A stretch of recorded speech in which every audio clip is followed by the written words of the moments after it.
संधि कहते किसे हैं? तो संधि कहते किसे हैं?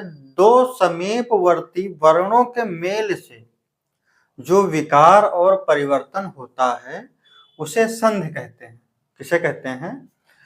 दो समीपवर्ती वर्णों के मेल से जो विकार या परिवर्तन होता है उसे संधि कहते हैं। संधि में क्या होता है? संधि में पहले शब्द के आखिरी वर्ण और दूसरे शब्द के पहले वर्ण का मेल होता है। क्या होता है?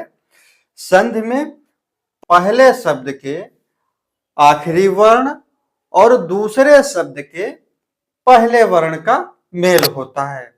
वो किसमें होता है? वह होता है संधि में। वर्णों का मेल किसमें होता है? संधि में।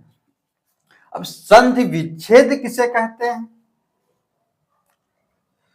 संधि विच्छेद किसे कहते हैं? संधि के नियमों द्वारा क्या होता है?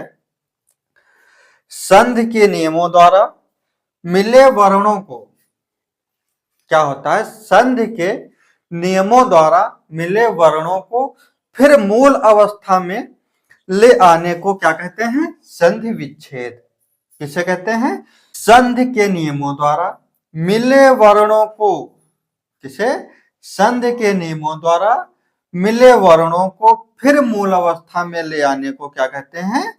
संधि विच्छेद कहते हैं।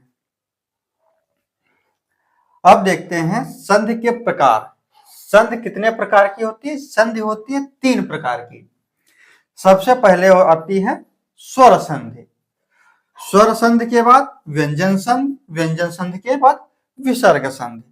तो सबसे पहले पढ़ेंगे स्वर संधि। स्वर संधि के बाद में पढ़ेंगे व्यंजन संधि, व्यंजन संधि के बाद में पढ़ेंगे विसर्ग संधि।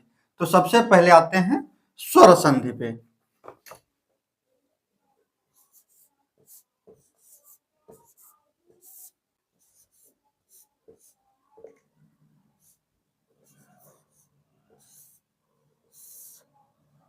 स्वर संधि। अब स्वर संधि के कितने प्रकार होते हैं? स्वर संधि के कितने प्रकार होते हैं? स्वर संधि होती है 5 प्रकार की। सबसे पहले आते हैं दीर्घ संधि,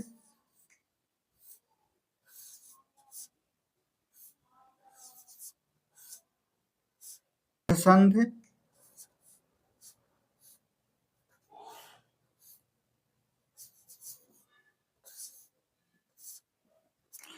दीर्घ संधि के बाद आती है गुण संधि,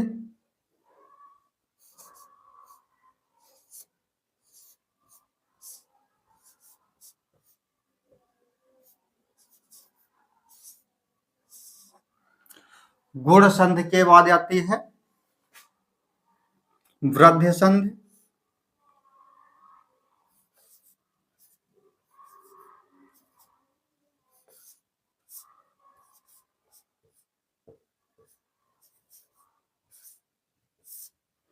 वृद्धि संधि के बाद आती है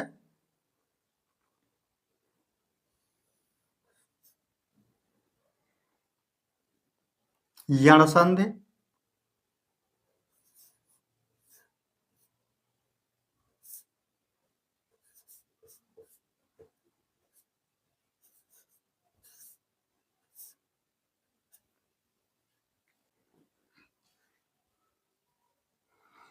यण संधि के बाद आती है अयादि संधि।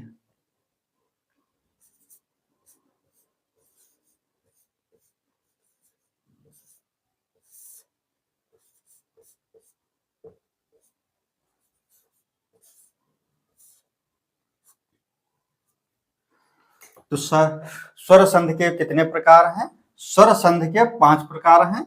दीर्घ संधि, गुण संधि, वृद्धि संधि, यण संधि और अयादि संधि।